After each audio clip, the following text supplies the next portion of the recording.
So I'm here with Jonathan Bird and Noah Ramirez. They're DP and post-production. What are you, editor is your main title, or? Post-production guy.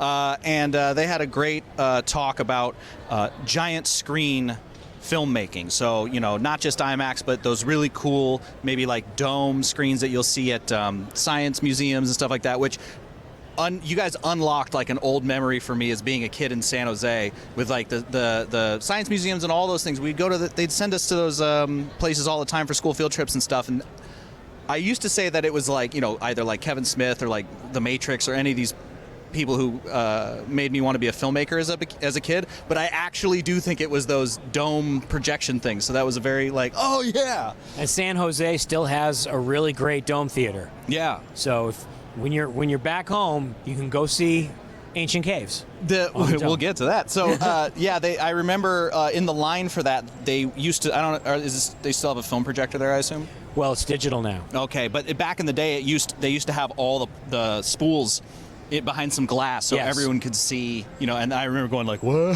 that's a lot of film." So you, right at the top of your talk, you had mentioned how you'd done plenty of cinematic. No, that's not the right word. But television work, film work, stuff like that. And now a chunk of your income, at least, is from YouTube. I was wondering if you could kind of talk about how that transition went as someone who started in television and went to that. Not that you're YouTubers or anything, but... No, we are. I think, we're 100% YouTubers. Because you said you've been doing it for 10 years. Yes. So I think that'd be very interesting. You're a YouTuber. Well, you know, that you think YouTuber... We're you think YouTubers. Like, you think that it's something like, oh, they went from IMAX and now they're vlogging. But what was that transition like for you, and how does that kind of fit into your professional work today? Well, you know, we had a television show that was on PBS, and we just realized that not a lot of people watch PBS, and especially in our target demographic, this is a family-friendly show, and our demographic is like 12-year-old boys. Right. I mean, we don't write it for that age group. That just seems to be what really loves scuba diving, and they watch YouTube. Right. And we realized, you know what? If we want to get more eyeballs, we should go to YouTube. And we did, and we've never looked back, you know, and we really like it. And I'm proud of being a YouTuber. People will say, like, so what'd you do wrong to, like, to get off of TV and be on YouTube? Like, well, we got, like, a lot more viewers. That's what we did wrong, so. Yeah. Well, and yeah, it depends on what you're doing, because YouTube is obviously, like, the internet viewing platform. So it's not that being on YouTube's bad, it's whatever you do with it. So if you're just vlogging, that's great. Love a vlogger, but having high-end work on it is actually kind of, it's nice, because it's nice to see like excellent work in a free environment, you know, that everyone can enjoy. We are, to my knowledge, the only show on YouTube that actually employs a film composer. Every single episode of our show is made with a custom score and really good sound design, and we actually produce the show in 5.1. YouTube doesn't support that, but our television, we still have a television distributor, and we're on the air in 25 countries on television still, and so that's a deliverable. So we're actually, you know, we're making a YouTube show at broadcast quality. Sure. And I skipped over this. You're primarily an underwater cinematographer. Yeah. So I did want to talk about what that was, because I'm a DP, and we'll get to the editing section in a second, but Just hang tight over there. Hang tight. You go take a nap. But what was that transition like? Because I have a podcast called Frame and Reference where I interview DPs. Would love to have you on. But quickly, kind of what was... I love talking to people who went through the transition from film to digital. Because I think when we think IMAX, we think of Hoyte van Hoytema, you know, with massive joint. I can't imagine you were doing that underwater. No. I never had the opportunity, or we should say, you know, problem of having to shoot 65 millimeter film underwater, because the camera's huge. It only holds 3 minutes of film, and then you have to bring it up and reload the camera, and that's a real pain, and I'm glad I skipped that. We did, on my last film, we did shoot 4 rolls of 65 millimeter just so we could say we did, kind of for fun. Right. But everything now for giant screen is pretty much 8K digital acquisition, and you know, it's better for it. It's better than film. It's more convenient than film. It's better in low light than film. It's way better than film. So I'm sorry, Christopher Nolan. Yeah. So in your case, I assume you're shooting red then. Yes. that's something that a lot of DPs who work maybe primarily in narrative will say, like, oh, you don't need those higher resolutions. That's just kind of a burden on post, or we're not doing VFX or whatever. But in your case, that's exactly what you need, because you've got a 70-foot screen or those domes where resolution is paramount. Yeah, we actually need the 8K. So it's useful to us. We have to have all those pixels. But yeah, I mean, if you're shooting a regular feature, 4K is plenty. The highest you're going to project is. But think about future-proofing, Yeah. But in drama, more resolution isn't always better. Like, Right. being able to see the makeup of the actor isn't maybe necessarily what you want. So, more isn't always better. But when you're talking about filming wildlife, that's going to be on a 70-foot screen, you want it really sharp, so you need all that detail. Yeah, and you talked about it in your lecture, not a lecture, whatever you want to call it. You What talked was about that? it. Was that a talk? What do you call that? A chat? A chat in your group chat. But what are some of the challenges with shooting for that dome? Because that is a very you guys mentioned, we wrote it down. It has a hilarious name, the Sacred Master Frame Guide. Yeah. That's a very intense way to say it's like Yeah. a triangular thing you frame for. Well, it's just that the dome, because it goes over your head, when you shoot with a traditional camera for the dome, you have to place the action hilariously small and low in the frame, because on the screen it's going to be way bigger because the image wraps around you. So when you're looking at this, viewfinder, you're going to realize that most of what's on that viewfinder is going to be in your peripheral vision. And so it's hard to train yourself to focus on a very small part of the frame being where the main action is, and that Sacred Master is a compositional guide that helps you imagine what it's going to look like later. And so are you able to kind of input that in the red in some way, or is that like, how are you masking that off for your shooting? We create a custom set of frames that sort of simulates that in the red viewfinder. Got it. But you can do that in the camera. Yeah. Oh, fascinating. I thought you'd have to Yeah. get like a separate viewfinder or something. No, we do it right in the camera. Oh, excellent. Yeah. So moving on to the post section of things. Post section. Me. Yeah. So what are some of the challenges, with working with, here, you can skip in. Get in here, buddy. So what are the, it's very condescending. What are some of the challenges, with working with those higher resolution workflows on your end? Like, what kind of systems do you need? I know you guys spoke about the HPZs and whatnot, but on your end, kind of what are challenges and workflow things that make your life easier? And also, you had mentioned that you're entirely within Premiere, and which was a budgetary thing, but not because you didn't have a budget, but because you were saving money. Yeah, I mean, it is difficult working with such high resolution all the time. Like, you need to be able to see all the pixels when you're working with it, and you need to have nice smooth playback all the time. So having the right power is very, very important. And we use HPZ's workstations, and they've been working great for us ever since. We used to be on Mac, but we switched and don't regret it. Won't go back. Yeah. So what is your viewing environment for, are you able to just kind of edit as anyone else would, or do you need like a 20-footer at all times to kind of gauge what's happening? When we're editing, we can do it on on monitors like normal, but we have a DI workstation where we have a big projection screen that we can sort of simulate what it's going to look like on the giant screen when we sit closer to it on the couch, and can kind of like visualize how it's going to look when we scale it up on a bigger screen. Yeah. The couch is the key piece of equipment. Right. The comfort level. Right. Mount the TV like this so you can really feel the dome thing. So you had also mentioned in the talk that oftentimes things won't be framed for. You guys have a couple different deliverables and you can't always frame for all of them. So you were saying that you were using what's it? What warp? What I wrote it down. A mesh warp. Mesh warp to extend stuff and frame that. So talk to me about how you are using After Effects to build basically new frames for these projects that don't quite match that. Well, After Effects framing. is great because it has so many just like random features in it that you might not like always think is useful, but if you just go through them and find things that are interesting, you might be able to use them. Like the mesh warp, it's not always the most versatile, effect to put on stuff, but it works great for us, and we can use that in combination with a bunch of other effects and just find interesting and unique ways to kind of stitch together stuff to make sure it gets framed correctly, because the framing's really important in this industry. You have to get it right, or the audience is going to see it and like find it very jarring. So Right. And another thing you guys had mentioned that I thought was interesting was the pacing. You have to pace things differently for such a large screen. yeah. What's the difference between editing something for the large screen versus what you're allowed to do on television?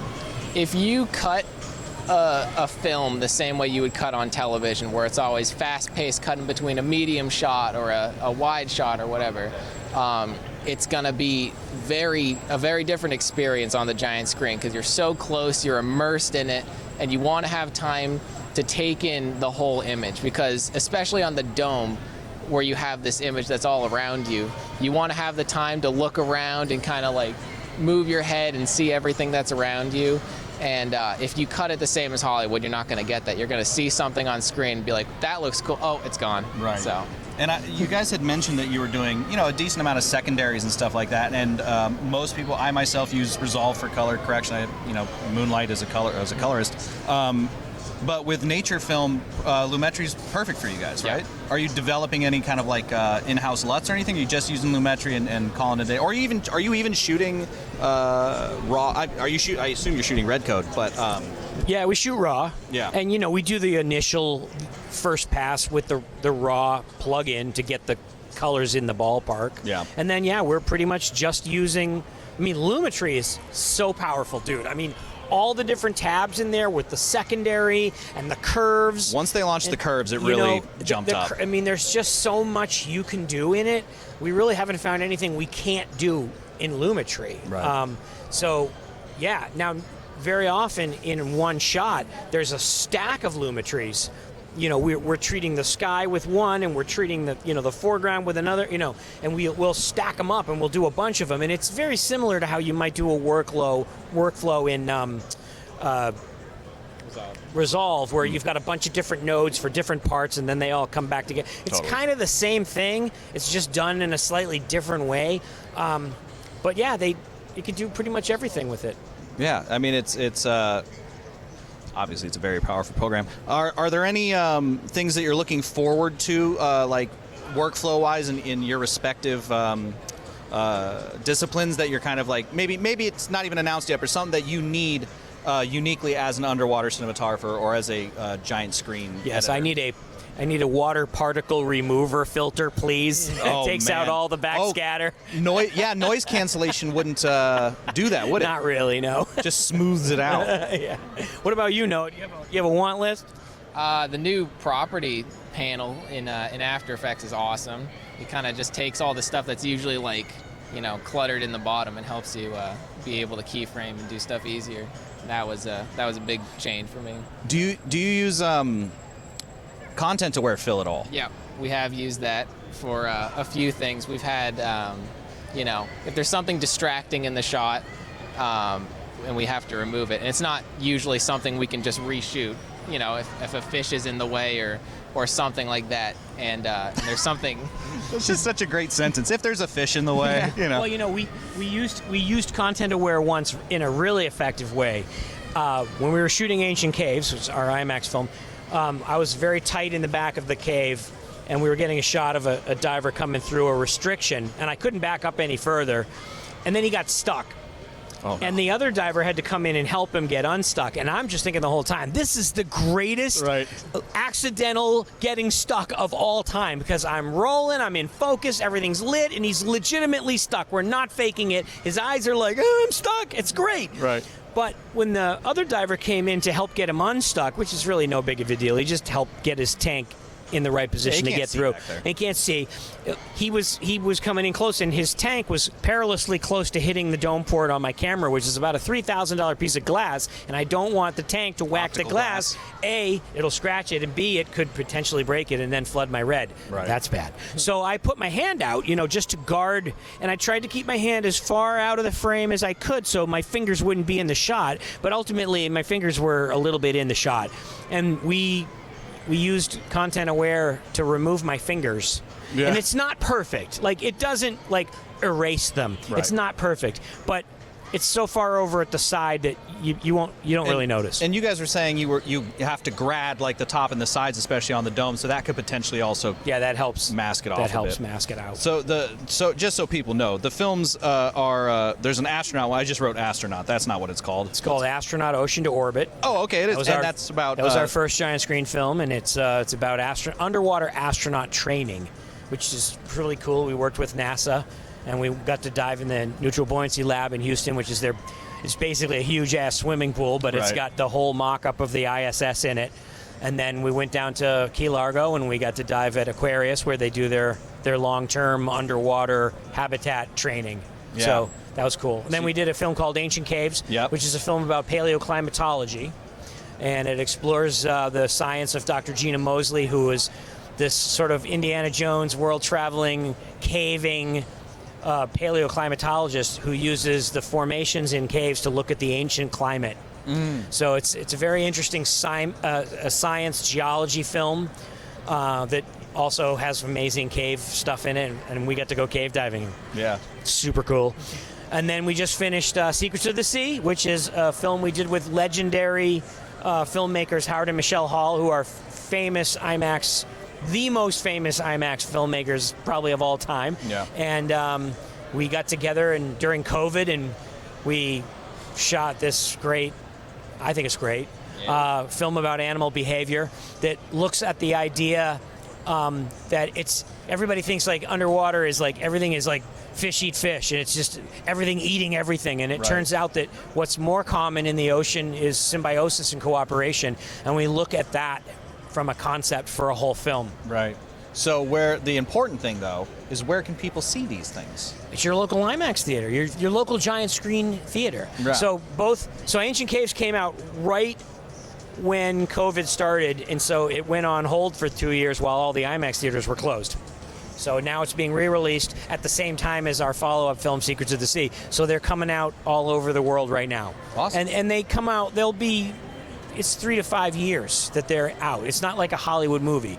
So you got to have a theater will figure out when they want to run it. Maybe it's going to coincide with an exhibit that goes along with it, Right. or whatever. So it's not like they just all come out and they all go away. Ancient Caves has been playing in Boston for a year now, but it has not opened in San Jose yet. Right. But it probably will. Yeah. But I don't know when. That's actually, I hadn't even thought about that, but that's totally true. Like you're some of the unique filmmakers where your movie might run for, at least back in the 90s especially, like 8 years. It could. Yeah. There are films that have run many, many years. So if they're successful and they keep doing well for the museum, they'll keep running it. So they're institutional IMAXs. They're affiliated with museums and aquariums. Yeah. Which are fun. I still love going to aquariums So and stuff. it's a matter of, the parents take the kids to the Science Museum for the day, and when they're there, they're going to see a movie, Yep. And they're usually only going to have 2 to choose from because most theaters run 2 at a time. Right. And they just look at the posters, and they've never heard of either of them, and they're like, do I want to see Caves, or do I want to see Secrets of the Sea? I don't know. Fish or Caves? Yeah. Well, I've been wrapping up all these interviews kind of the same way, and that is this your first Adobe MAX? Yeah. Both of you? Take it, bro. Take Oh. over. Yeah. Yes. Yes. So what? Well, this is a question for both of you. But what have your experiences been thus far, and what are you looking forward to? I think it's super cool. There's a lot of really cool tech that's coming out. That's what I'm most interested in. Sure. And I think it's great. We haven't been able to catch any of the other talks yet, but hopefully we will at some point. Yeah, I think for me, being able to meet some of the people that I've been interacting with over the years that I know through professional associations and actually meet them here was fun. I finally got to meet the actual Dave Helmley. Right. The actual Dave Helmley. Yeah. I don't think he wanted to talk to me because we complain about bugs all the time. Oh, but he fixes them then, so that's good. It's been cool to see, all the... they're not complaints; they're bug reports. Yes, they're bug reports. Yeah. Well, you know, Vocal bug reports. Well, it's interesting because we use the Adobe products in ways that a lot of other people don't. So Right. we find things that other people don't find. Sure. And it's usually stuff that's associated with like 8K footage. And they're like, "Huh, we've never seen that before." And it's like, "Oh, it turns out it only happens with 8K footage." Huh, well, that explains it. You know what I mean? But Yeah. no, it's cool. So Well, and, but you know, guys are also the tip of the spear, so that means everyone else who's working in workflows like that gets the fruits of your I think so. labor, so to speak. Yeah, kind of. We always end up being a rev or two behind because we have to wait for the bugs to catch up. Sure. You know, but that's normal. You Yeah. know, that's normal. Yeah. And anything you're looking forward to seeing at the conference's first day? That is amazing. Thank you, Trash Can Guy. Yeah, I am looking forward to seeing the nachos that are going to roll out in 25 minutes. I mean, We are at the point of the day where the videos are going to stop and the pleasantries are going to commence. I so. understand there's beer.